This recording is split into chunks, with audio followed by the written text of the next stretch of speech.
Hello, this is February 1st, 1890, and this is another edition of the Basement Newscast. Today we'll be talking about many of the problems farmers are facing in America. For the first time in American history, there are no real frontier lines to be settled in the West anymore.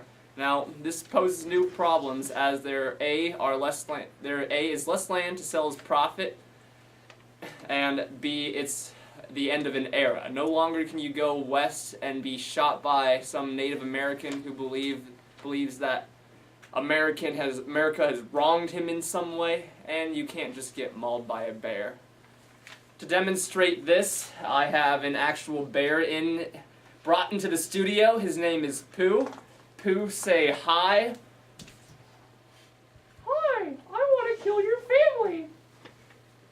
Thank you, Pooh. Thank you. But that demonstrates my point. No longer can you find such a lovable creature out in the American Wild West. And this also is a problem because when jobs get scarce in the East, people go west to settle on farms, but what happens when there are no more farms to settle on? But then again, failed farmers could, those who got driven off their farms through lack of funds, lack of crops, or, dead family or something from bear attacks, could settle in cities for industrial jobs. Now we have spoken with some actual farmers who are trying to move west, and that interview will be broadcasted right now.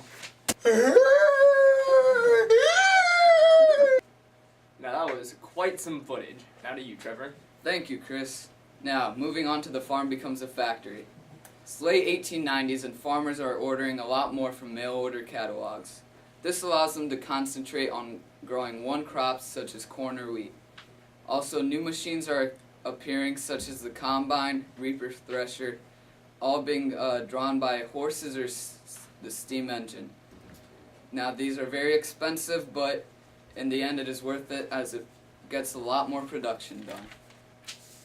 This allows less people to work on the farm, increasing more people to work in factories, and farms in the western frontier, such as North Dakota, Minnesota, became big like factory farms. That is all.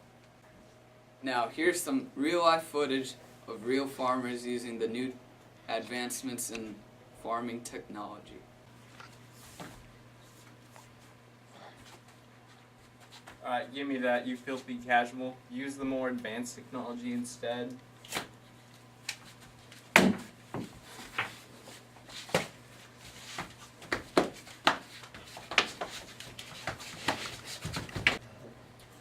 Hi, I'm John Lang, and today we're going to be talking about deflation and why farmers want it.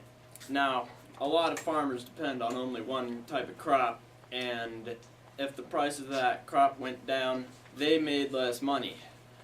So if they had to make 1,000 bushels to pay back their debt, after inflation, they had to make double the crops. Farmers felt this was unjust because not enough money was going around, and that caused prices to go down. Now, farmers lived as best as they could, but the machinery increased production, leading to the lowered prices, which caused them to go into more debt. Now, 1/4 of farms were operated by tenants, and this made the rates of interest bigger. Has the good earth gone sour? Well, flooding, loss of topsoil, and blizzards have all affected farm towns across America. Actual footage of blizzards wreaking havoc on farmers across America. So much so that sometimes whole farm towns are being abandoned. Farmers are also going into poverty because of this, because their crops are becoming less valuable while products they need for everyday life are becoming more expensive. They're also at the mercy of trusts and railroad barons. The price to ship their goods outweighs the price of they can sell their goods for just fuel. And unfortunately, farmers are too disorganized and independent to act as a full group to manage this.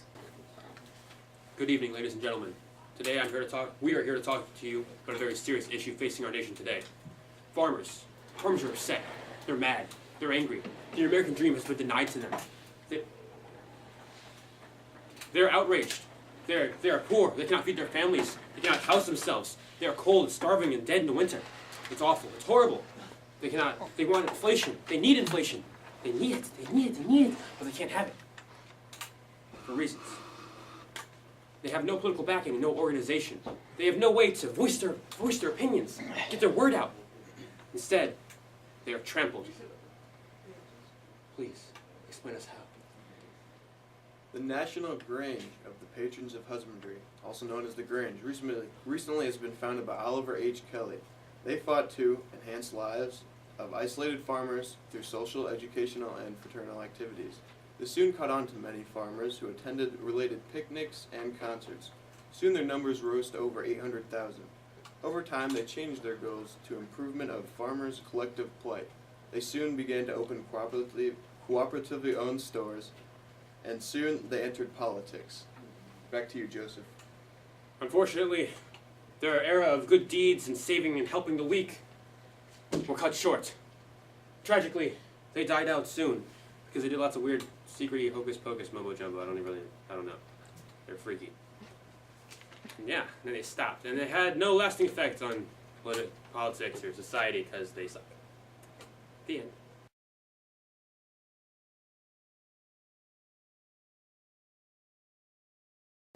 Good evening, ladies and gentlemen. Wait, what am I going to talk about? He's just like, wait. And you can't go out there and get shot by like a cowboy or something. But that just doesn't happen anymore. This isn't.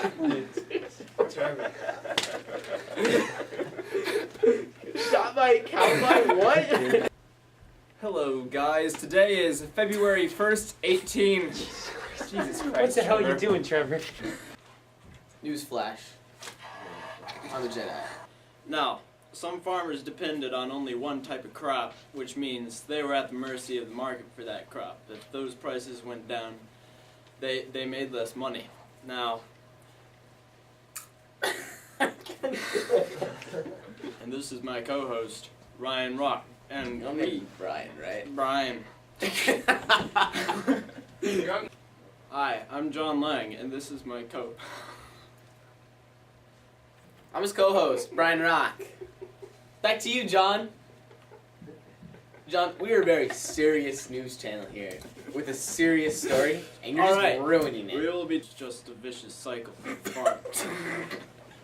This is serious. Alright, now, 1/4 of farms were operated by tenants, which caused rates of interest to go higher. Is Mother Nature